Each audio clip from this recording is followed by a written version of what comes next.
Paz do Senhor Jesus, gente. Boa noite. Quem está na fé aí? Quem está pronto para receber o Espírito Santo de Deus hoje na tua vida aí? Diga para o teu irmão aí, Deus quer te encher.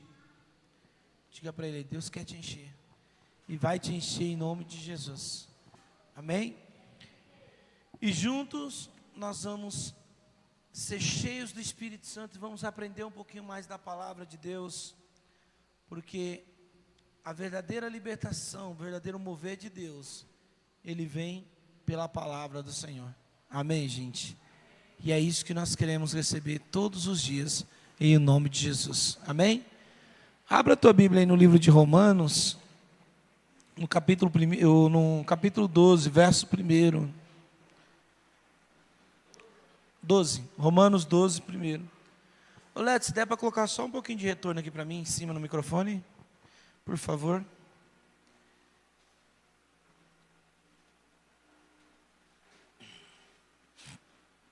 Eu ainda estou, tá ótimo, eu ainda estou recuperando um pouco a garganta do encontro. Esses dias eu estou desde domingo evitando falar falando o mínimo possível, evitando falar para poupar a garganta. Bem, que o encontro foi tremendo, foi muito forte, glória a Deus.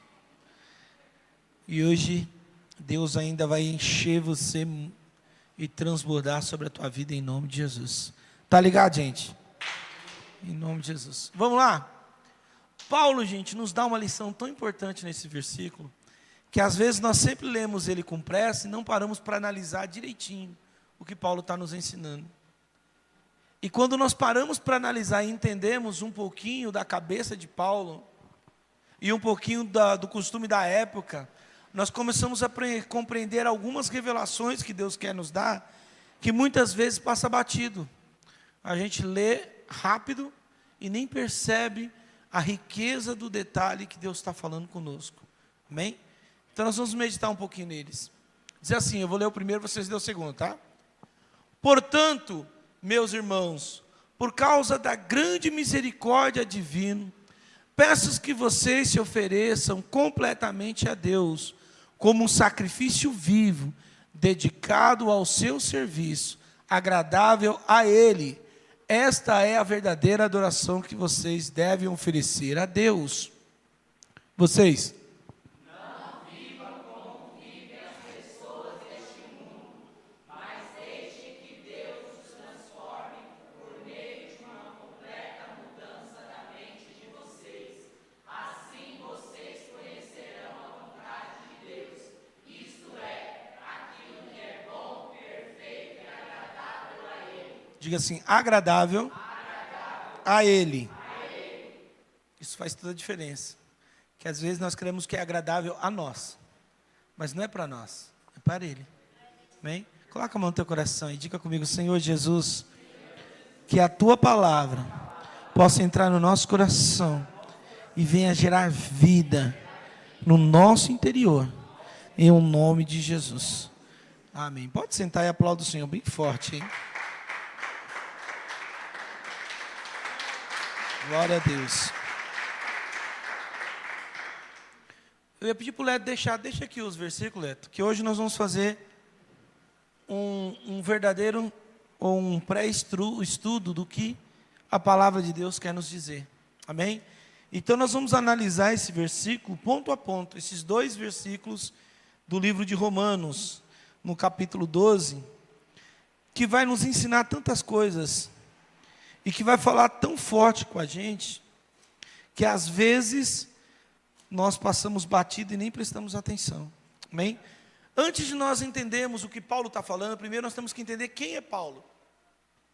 Ou no caso, quem é Saulo, que depois vai ser transformado em Paulo. Tem muita gente que fala que ele mudou o nome. Na verdade, gente, Paulo e Saulo são os mesmos nomes. Só que tinha a versão em romano e a versão no hebraico, porque Paulo tinha dupla cidadania.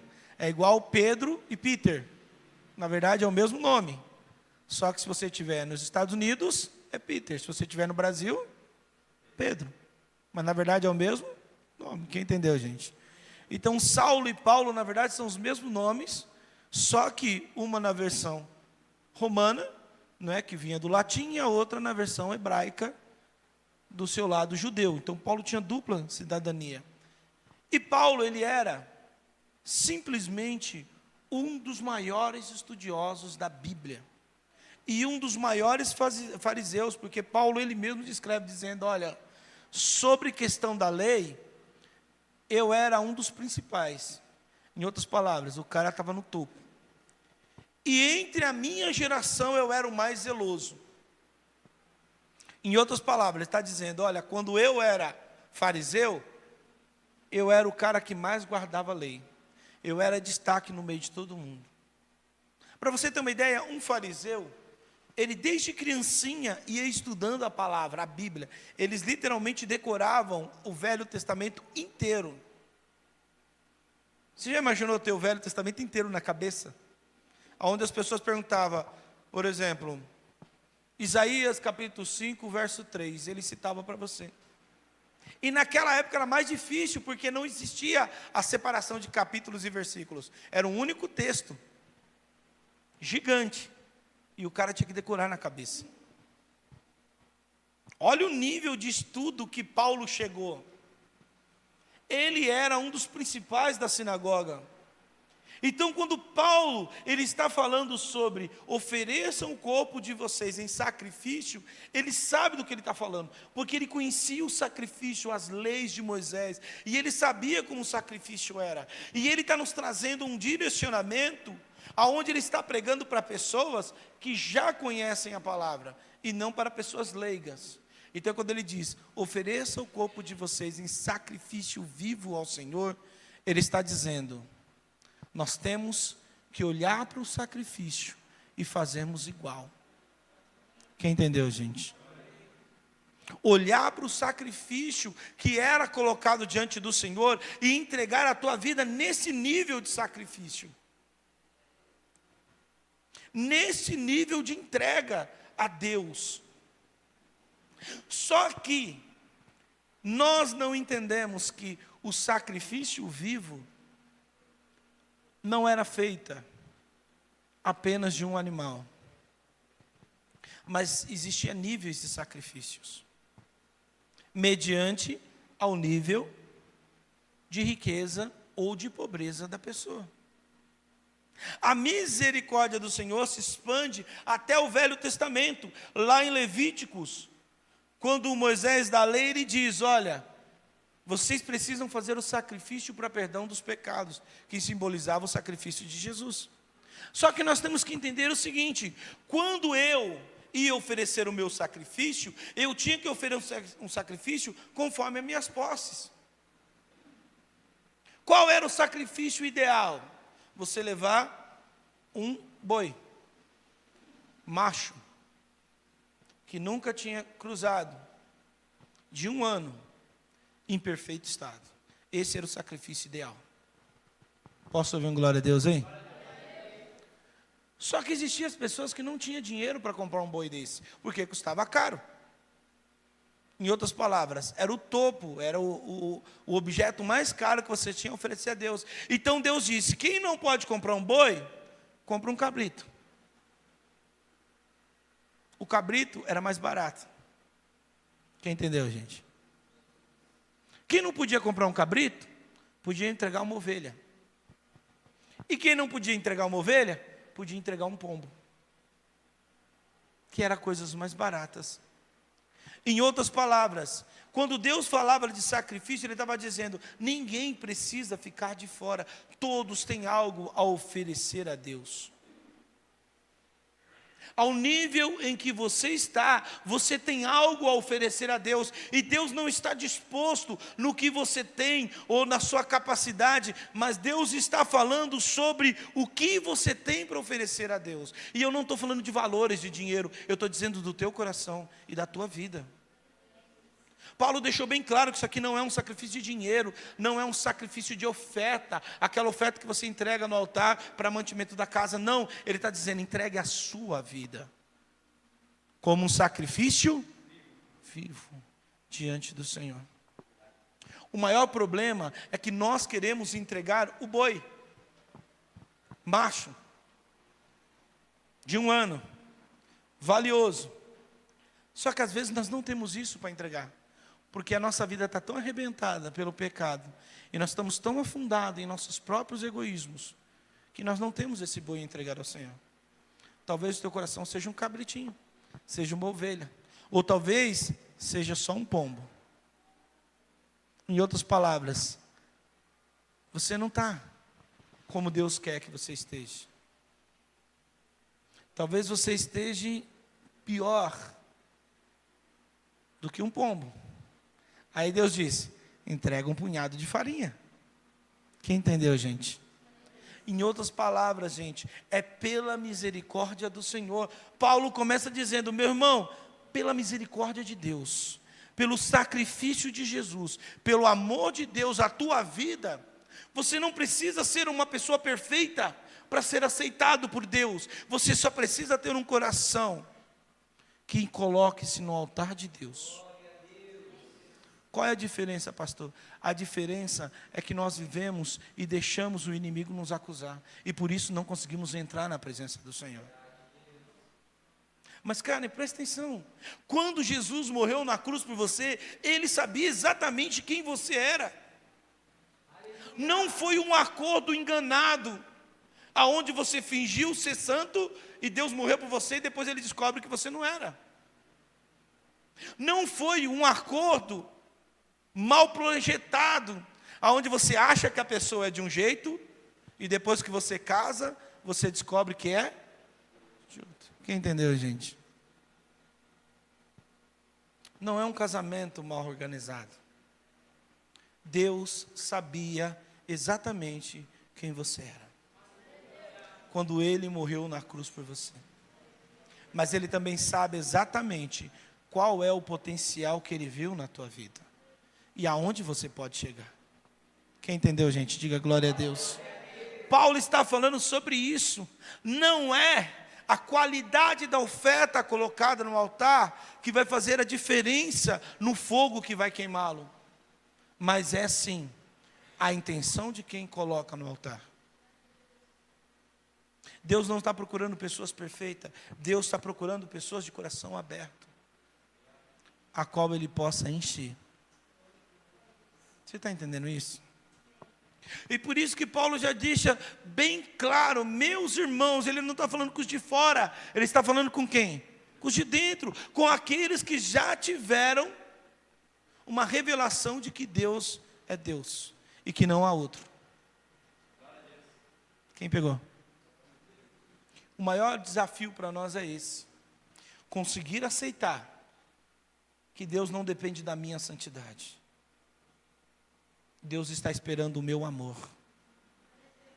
É isso. Amém, gente? Só que às vezes nós somos massacrados por ideias que não vêm de Deus. E hoje Deus quer se revelar a você em nome de Jesus. Você pode dar um glória a Deus, hein? Veja que Paulo começa, não é? E eu acho que seria interessante você ler um pouquinho antes do versículo, que você vai ver que Paulo está falando aos romanos e dando um ensinamento do que é o Evangelho. Para você entender, Paulo está falando a Roma, só que Paulo nunca tinha ido a Roma, ele não ganhou a igreja de Roma. Paulo não foi o evangelizador de Roma. Roma era uma igreja que se formou a partir do testemunho dos cristãos. E Paulo não teve nada a ver com aquilo. Não foi como, por exemplo, na igreja de Coríntio, ou de Éfeso, ou de Gálatas, aonde Paulo começou o ministério ali, fez, estabeleceu a igreja, e depois ele partiu para a sua missão. A igreja de Romano, ela surgiu forte, e Paulo estava ensinando o evangelho à igreja de Romano. Quem entendeu, diga glória a Deus. Por isso que a revelação que há no livro de Romanos é muito profundo sobre o evangelho, porque Paulo está dando o beabá do evangelho, ele está ensinando o evangelho, e essa carta é importante para nós meditarmos sobre elas. Amém? E lá no capítulo 12, que já estamos chegando para o final do livro, ele está ensinando isso. Meus irmãos, por causa do que, gente? Da grande misericórdia divina. Diga para o teu irmão assim: não depende de você, depende dele. Quem pegou? Apresente-se o teu corpo como sacrifício vivo. A pergunta é: você já está limpo? Ou você ainda está se limpando? Talvez hoje o que você tem para oferecer para Deus é um pombinho, é um punhado de farinha. Ou talvez hoje você já esteja numa maturidade espiritual que o que você está oferecendo como seu corpo é um boi de 1 ano, que vale muito. Mas não importa isso. Não importa o que eu estou colocando no altar, importa o que Deus está recebendo do altar e o fogo que vai consumir essa oferta. Então hoje você pode se entregar a Deus e Deus vai receber o teu coração e vai encher a tua vida da presença dEle. Quem entendeu, gente? Pastor, mas eu pequei. Entra na fila. Todo mundo pecou. João diz: todos pecaram. Quem pecou, gente? Todos. Talvez o pecado de um foi mais escondido. Não digo escondido, mas foi menos visível. E de outros foi mais visível. Mas todos pecaram. Talvez um matou e o outro só tem uma magoazinha no coração escondida. Mas todos pecaram. E a misericórdia do Senhor não depende da minha santidade. A misericórdia do Senhor depende da minha entrega e do meu coração ao Senhor. Se o teu coração é sincero diante de Deus, o Senhor Deus vai receber a tua vida diante do altar dele. Amém, gente? Posso ouvir um glória a Deus aí, gente? Peço, pela grande misericórdia, peço que vocês se ofereçam completamente a... Diga para o teu irmão assim: completamente. Gente, o que é uma coisa completa? É o que, gente? Estão na dúvida. Completa é o que, gente? Você sabia que você também tem que entregar para Deus os teus piores defeitos? E não só a tua qualidade. Nós temos uma ideia completamente errada de Deus. Nós temos a ideia de Deus o bom e o diabo o mal. Então o que eu entrego para Deus? E o que eu entrego para o diabo? Quem falou? Se Paulo está nos dizendo que nós temos que entregar completamente, significa que o bem e o mal nós temos que entregar diante do Senhor. Tem até um hino que o Ministério de Louvor louva, que eu nunca lembro qual é o nome, mas que fala disso. Eu quero te entregar as minhas vitórias, mas os meus fracassos também. Diz, né? Eu quero entregar os meus fracassos também. Em outras palavras, eu quero entregar o que é feio em mim. Porque às vezes nós queremos esconder o que é feio de Deus e entregar o que nós achamos que é bom. Mas peraí, se nós escondemos o que é feio de Deus, Deus nunca vai mudar isso. Porque Deus é alguém que te respeita. Se Deus te respeita, Ele não pega o que é seu. Ele pega o que você entrega para Ele. Então os lixos que há em você, você entrega para Deus. E Deus transforma isso em bênção. Porque Deus transforma a maldição em bênção. Só que Deus é educado. Ele espera você entregar a Ele. Por que Deus insiste que nós temos que pedir perdão ao Senhor? Para nós entregarmos o nosso pecado a Deus. Para que Ele possa arrancar de nós. Se nós escondemos, nós estamos guardando para nós. É a mesma coisa que você chegar na casa do seu amigo e encontrar lixo na casa. Uma coisa velha que não serve para nada. Você não vai pegar e jogar fora. A não ser que ele te dê e fale: jogue fora para mim. Porque é falta de educação você fazer isso. E é até roubo. Se você pegar algo que ninguém te deu, é o que, gente? E Deus respeita você tanto que Ele não tira aquilo que você não entrega a Ele. Então está na hora de nós entregarmos ao Senhor. Quem entendeu, gente? Completamente significa não pode ter nada de fora. É completo. Entregue-se completamente a quem, gente? A Deus. Amém? Como um sacrifício vivo, dedicado a quem? Dedicado a Ele. Entregue, dedica para Ele. Põe no altar. Diga: Senhor, está aqui. Esse sou eu. cheia de defeitos, cheia de mania, cheia de coisa ruim, cheia de vício, cheia de problemas. Esse sou eu, Deus. E aí vem a parte linda. Deus amou tanto você, que Ele te escolheu mesmo com todos esses defeitos. Está entendendo? Ah, pastor, então, Deus me escolheu, então é assim que eu vou ficar. Não. A Bíblia diz que nós temos que chegar a Deus do jeito que nós estamos. E vamos deixar Ele nos transformar. Aí vem a segunda parte do versículo. Peraí, vamos terminar aqui. Verdadeira adoração que deve ser oferecido a Deus. Vai lá, põe o 2 para mim, Leto. Não viva como vivem as pessoas deste mundo. Para aí. Sabe que eu sempre li esse texto e eu achei que Deus estava falando de pecado. Mas espera aí, Deus já está falando com cristãos. Então do que Deus está falando? Ou melhor, o que Paulo, inspirado pelo Espírito Santo de Deus, está falando? Não viva como vivem as pessoas deste mundo. Olhando o contexto do que nós acabamos de ver, nós percebemos que Paulo está falando sobre achar méritos. Paulo aqui não está falando sobre pecado, gente, ele está falando sobre entrega. Quem entendeu, gente? Se eu pego esse texto isolado, eu posso até pregar falando de pecado, mas quando eu pego esse texto no conjunto, eu entendo que ele não está falando de pecado. Aqui ele está falando sobre não viva como vivem as pessoas deste mundo. E como é que as pessoas deste mundo vivem? Eles procuram méritos. Eles procuram merecer. Se eu fizer coisas boas, eu vou merecer coisas boas. Se eu fizer coisas ruins, eu vou merecer. E nós não achamos isso, que para mim chegar na presença do Senhor e receber o Espírito Santo, eu tenho que ser santo, eu tenho que ser perfeito, eu não posso ter pecado. Mas não é isso que a palavra está dizendo. A palavra está falando sobre corações entregues a Deus, e não sobre merecimento, porque a Bíblia deixa bem clara que ninguém merece. Ninguém merece. O Espírito Santo é tão santo, mas tão santo, que Ele não precisa da minha santidade. Ele me santifica. Quem entendeu, gente? É totalmente diferente. Por quê? Porque na minha cabeça humana é assim: um santo com um santo se junta e dá santidade. Na cabeça de Deus é: o Espírito Santo se junta com o pecador, e isso dá santidade.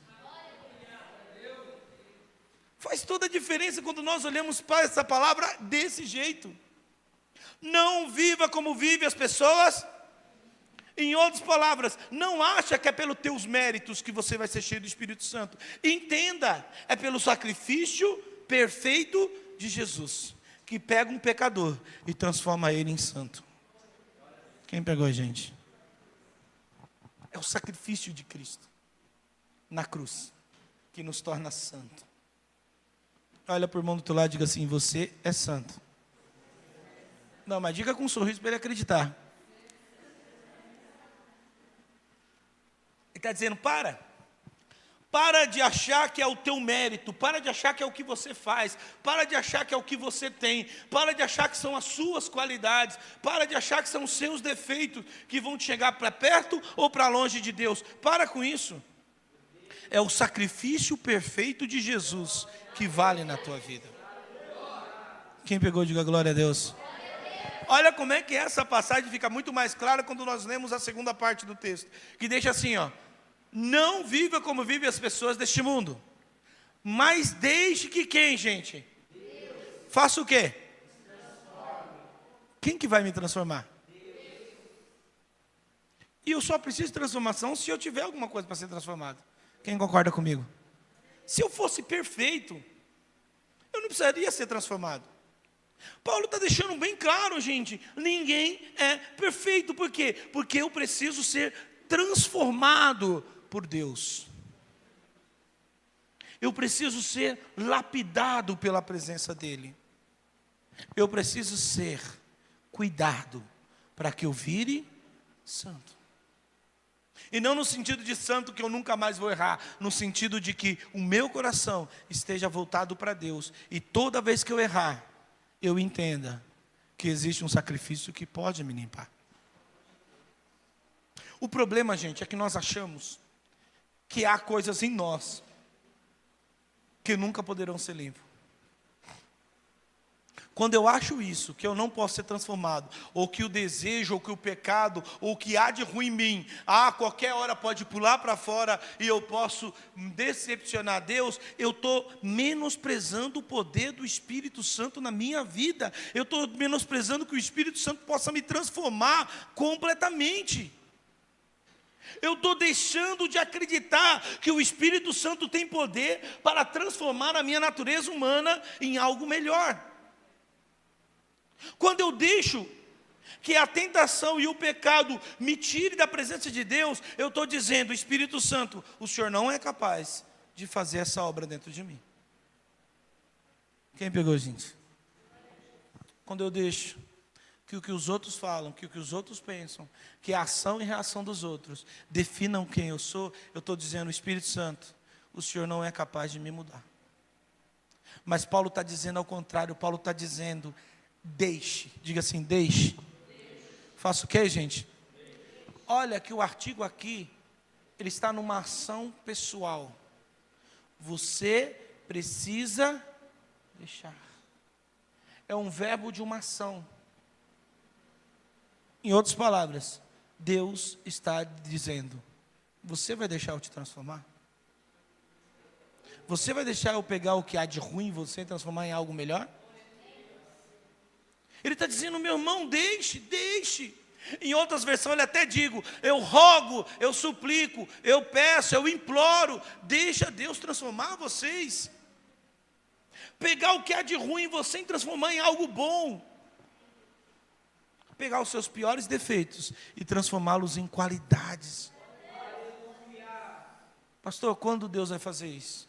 Aí que está o processo. Não é passe de mágica, gente. Porque Deus não faz lavagem cerebral. Deus te transforma. Porque a transformação é verdadeira. Se Deus fizer assim e você mudar, não é verdadeiro. Eu falo aqui para os meninos, eu falo: suspeita. Quando chega alguém na igreja, que da hora para outra fica muito santinho, pode ter certeza que tem um monte de coisa escondido lá. Na frente do pastor não faz nada, mas por trás... Porque é um processo, gente. Nós cremos no evangelho de transformação. Posso ouvir um glória a Deus? Só que a Bíblia deixa bem claro: para você vir para o Senhor Jesus, você tem que nascer de novo. E meu irmão, o processo de aprendizagem do nascer de novo é aprender dia após dia. Você vê o mais velho e aprende com ele. Qual é a criança que sabe falar com 3 meses, gente? Se você encontrar uma criança que fala com 3 meses, eu acho que você sai correndo. Você fala: está possuída. Tem alguma coisa errada essa criança, não pode ser. Você já pensou se chegar na tua casa, uma criança de 1 ano, está no fogão fazendo a própria mamadeira? Você fala: está possuído pelo cão, estou correndo. Sim ou não, gente? Entenda, é um processo de aprendizagem, aonde você vai levar tempos para crescer. A Bíblia nos dá vários exemplos disso. Os próprios discípulos de Jesus passaram 3 anos e meio com o mestre. E quando o mestre foi embora, eles fizeram tudo errado. Não acertaram uma. Um traiu, o outro negou, o outro não acreditou, os outros correram. Jesus foi preso, todo mundo correu. A Bíblia fala que o único que ficou com Jesus até o final foi João. Foi quem, gente? João. Foi o único que ficou até o final. Mas depois você lê a história, você vê que João também era meio manhoso. Porque eles estavam no processo. Quando Deus terminou o processo, aí sim, virou o apóstolo João, o apóstolo Pedro, o apóstolo Tiago. Quem entendeu, gente? Depois eles se transformaram nos grandes. Mas nós temos a mania de olhar para eles como grandes homens de Deus, antes de perceber que eles foram homens que tiveram que aprender. O grande Paulo. O grande Paulo começou a sua carreira sendo aprendiz. Quando nós lemos o livro de Atos, dá uma impressão de que Paulo caiu do cavalo, levantou, viu a luz, Ananias orou por ele, ele já foi fazer missão. Leia direitinho, que você vai prestar atenção, que Paulo passou pelo menos 14 anos aprendendo e crescendo na fé, até se tornar um pregador. E quando ele foi na sua primeira missão, Marcos, que escreveu depois o Evangelho de Marcos, era um jovem. Calcula-se que ele tinha entre 17 e 20 anos, quando foi na primeira missão. E no meio do caminho, Marcos desistiu e foi embora. E isso deixou Paulo revoltado. Tanto que depois Paulo e Barnabé vão brigar por causa disso. Porque na segunda viagem, Barnabé queria levar Marcos de novo. E Paulo não aceitava, falou, não, ele abandonou o caminho. Se levar, vai abandonar de novo. Mais para frente, quando Paulo está maduro, ele reconhece que ele estava errado. Porque depois Marcos virou um grande homem de Deus e uma pessoa muito importante na história do Evangelho. Tanto que ele escreveu o livro de Marcos. Quem entendeu, gente? E virou um grande missionário. Então entenda, gente, não é da noite para o dia, você não vai ser assim, pá, e você mudou, não. E se isso acontecer, meu filho, desconfie. Por quê? Porque é um processo. E no processo, você vai cometer erros e acertos. Até chegar aonde Deus quer. Mas isso te diminui ou te deixa melhor? Não. Isso só é um processo que Deus está fazendo na tua vida. Quem entendeu, gente? Olha que Paulo diz, deixe que o Espírito Santo transforme vocês. Diga assim, transformar. É um processo. Não é instantâneo. E eu tenho que deixar. E como é que eu deixo? O Espírito Santo vai te falar, você fez errado. E você vai lá e conserta. O Espírito Santo vai falar, você muda. E você vai lá e muda. Só que o importante é você ter Deus na tua vida. Ter a presença do Espírito Santo em você. A campainha do Espírito tem que estar dentro do teu coração. Quem entendeu, gente? E sabe como é que ele se corresponde com você? Colocando tristeza.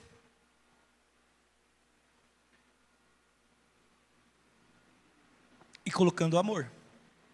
Quem entendeu, gente? É um treinamento. Treinamento não é baseado nisso, gente. Erros e acertos.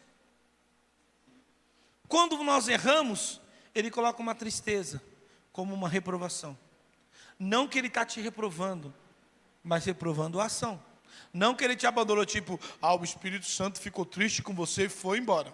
Faz alguma coisa para alegrar ele, para ele voltar. Ô, meu filho, você não entendeu nada da Bíblia. Sabe o que Jesus disse? Eis que estarei convosco todos os dias. Diga para o teu irmão assim, todos os dias. Até a consumação dos séculos. Você entendeu isso?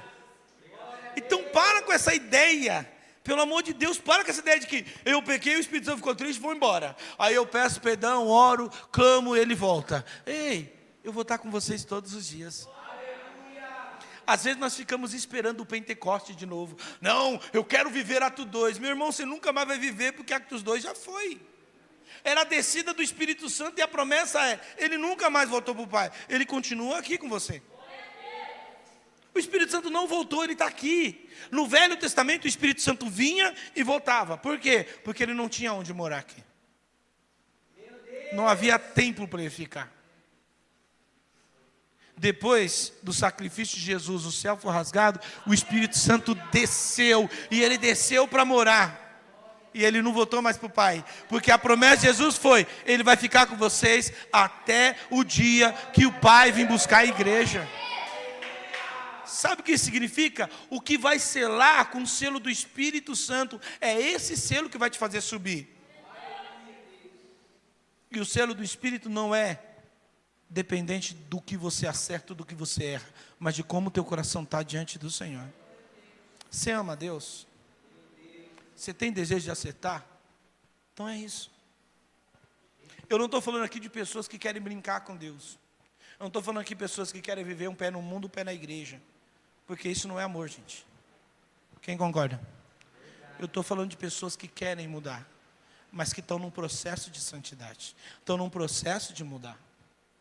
É reconhecer que Deus é o Senhor e que não há outro, que eu preciso dEle. Mas no meu processo, eu posso cometer erros. Aliás, eu vou arriscar dizer que você vai cometer erros. Até você alcançar a maturidade na fé. De errar um pouquinho menos. Quem pegou? Nós vivemos um tempo da igreja, gente, que é muito ruim. Que é o tempo do santarrão. Aquelas pessoas que você acha que é tão santa, que nunca erra.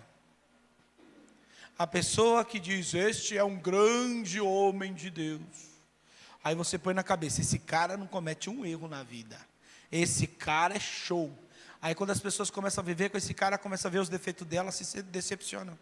Porque estava olhando algo que não existe. João, gente, o apóstolo João.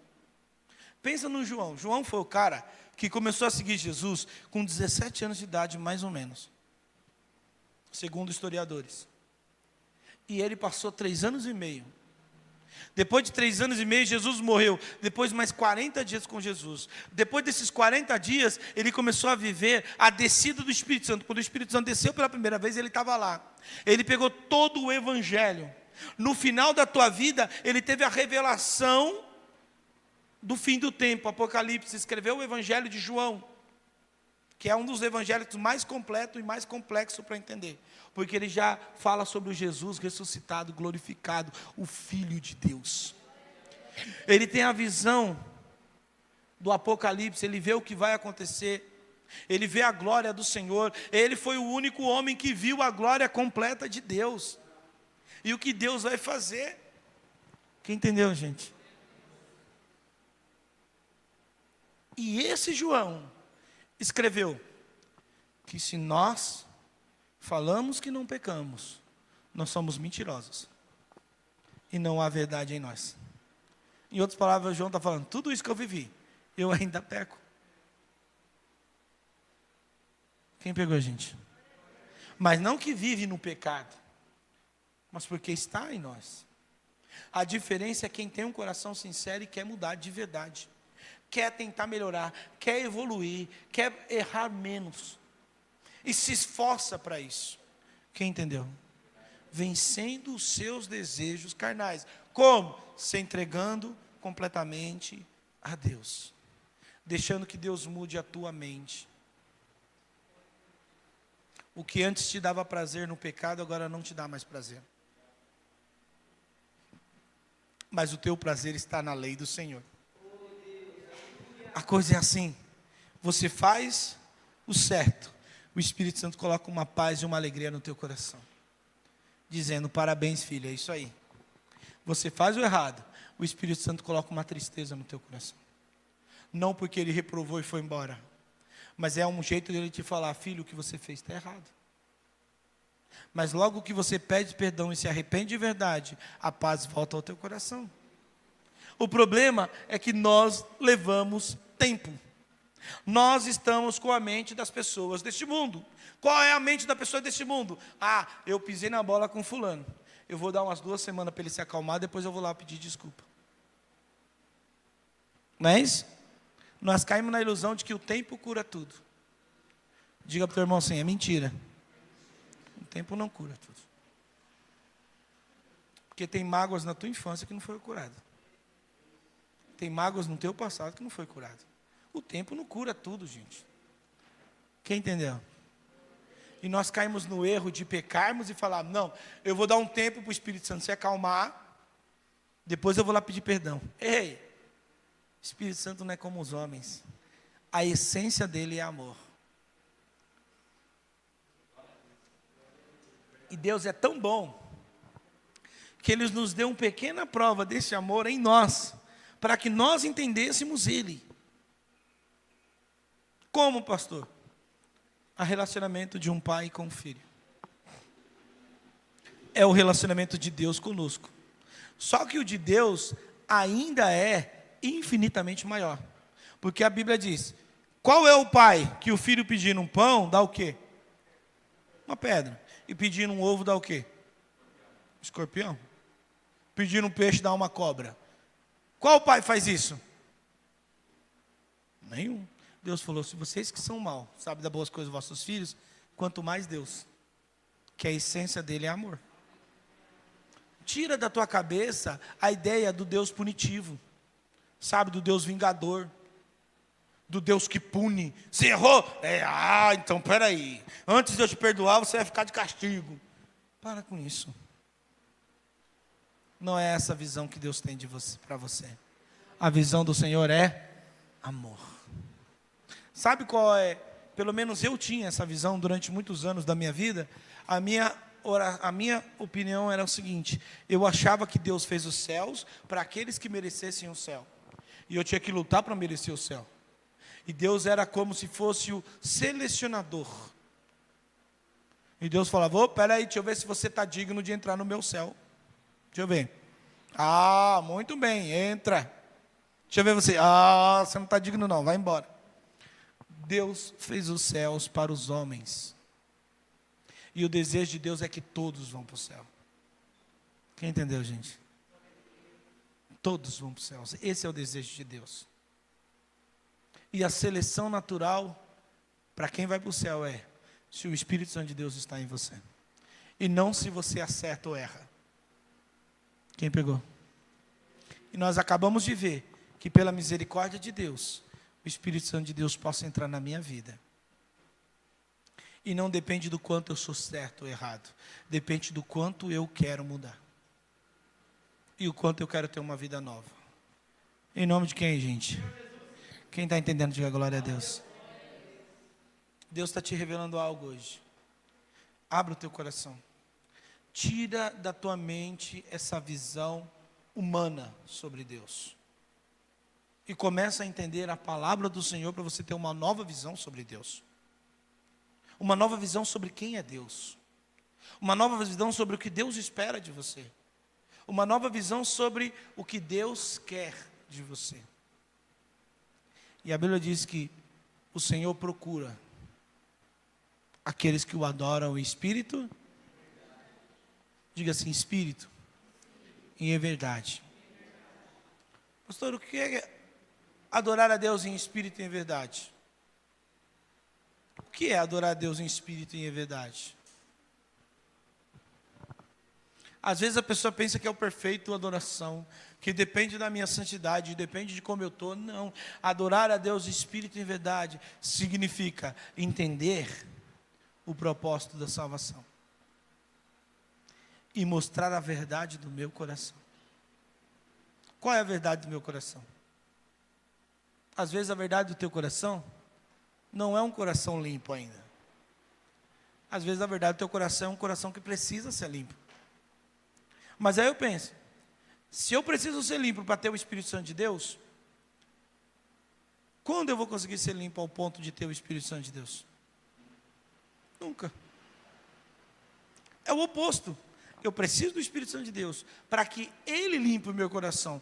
Porque se eu conseguisse limpar o meu coração sozinho, Jesus não precisaria descer na terra. Ele não precisaria morrer. E, gente, o sacrifício de Jesus foi difícil. Porque o próprio Jesus confessa isso no jardim de Getsemane. Ele diz: Pai, se existe um outro jeito,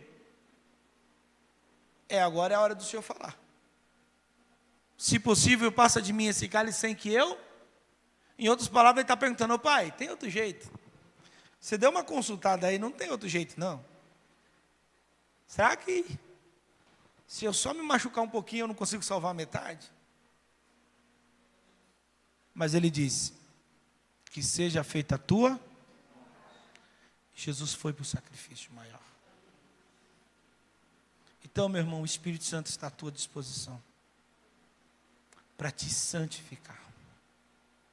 Ele é o morador da casa, e quem mora na casa arruma a casa do jeito que ele gosta. É ou não é? As donas de casa, geralmente as donas de casa que arrumam, né? Como é que você organiza a sua casa? Do seu jeito, do jeito que você gosta. Você põe as panelas onde você gosta, você põe os enfeites que você gosta. Sim ou não? E esse é o maior problema, quando uma filha traz a mãe para morar com ela. Porque a mãe quer de um jeito e a filha quer de outro. E aí começa as tretas. Sim ou não? Eu quero assim. Não, mas é assim. Maior briga dos casamentos. Minha mãe sempre colocou as panelas no alto, para as crianças não derrubar e fazer barulho. Mas minha mãe sempre colocou embaixo, porque era mais fácil de pegar. E aí, as panelas ficam no alto ou embaixo? Boa estratégia, põe no meio. O Espírito Santo vai morar na tua casa. Se você deixar, ele vai arrumar do jeito que ele gosta. Amém, gente? Ele vai deixar do jeito que ele gosta. É só você abrir o teu coração e deixar. Quem entendeu, diga glória a Deus. Então, pastor, o que eu tenho que fazer? Buscar o Espírito Santo de Deus. Se entregar a Ele. Abrir o teu coração e deixar Ele entrar. Crer que Ele pode pegar o que há de pior em você e transformar em bênção. Amém? E às vezes transformar na sua maior qualidade. Quem entendeu, gente? Porque o maior dos bêbados vai ser o maior ganhador de bêbado para Jesus. O maior dos drogados será o que mais vai ganhar drogados para Jesus. Você está entendendo? Deus pega o que seria a sua maior vergonha e transforma na sua melhor qualidade. E usa isso para ganhar outras almas para o Senhor. É hora de nós abrirmos o nosso coração para Deus. Amém, gente? Eu queria que você ficasse de pé, por favor.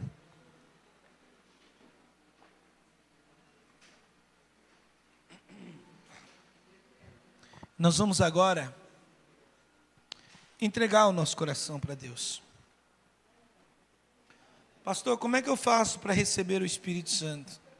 Como é que eu faço para ter esse Jesus na minha vida? Primeiro passo você já deu, que é buscar a presença do Senhor. Amém? Segundo passo é rasgar o teu coração diante de Deus. É atrair a atenção de Deus para você. Jesus, certa vez, evangelizando uma mulher samaritana, e ela perguntou: Senhor, como nós devemos adorar a Deus? Em outras palavras, está dizendo: como é que eu recebo isso que o Senhor está falando da água viva? Jesus diz: o Pai está procurando aqueles que o adoram em espírito e em verdade. Como é que eu atraio a presença de Deus para a minha vida? Adorando a Ele, de espírito e em verdade. Então abra a tua boca e adora o Senhor. Coloque canções de adoração nos teus lábios. Coloque canções de adoração no teu ouvido. E adore ao Senhor até que a presença do Espírito Santo de Deus te invada. E comece a mudar tudo dentro de você. Amém, gente? Quem entendeu? E lembre, Ele não vai mudar tudo de uma vez. Ele vai mudar passo a passo.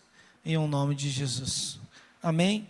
Você que está na nossa live aí, nós vamos precisar agora encerrar a live. Deus abençoe. Faça o teu momento de busca aí com o Senhor. Feche a porta do teu quarto, apaga a luz, coloca um louvor e busca a presença de Deus, porque é isso que nós vamos fazer aqui na igreja também. Nós vamos adorar e buscar a presença do Senhor. Amém, gente? Você que está na live aí, Deus abençoe e busque. Faça o teu momento de busca agora em nome de Jesus.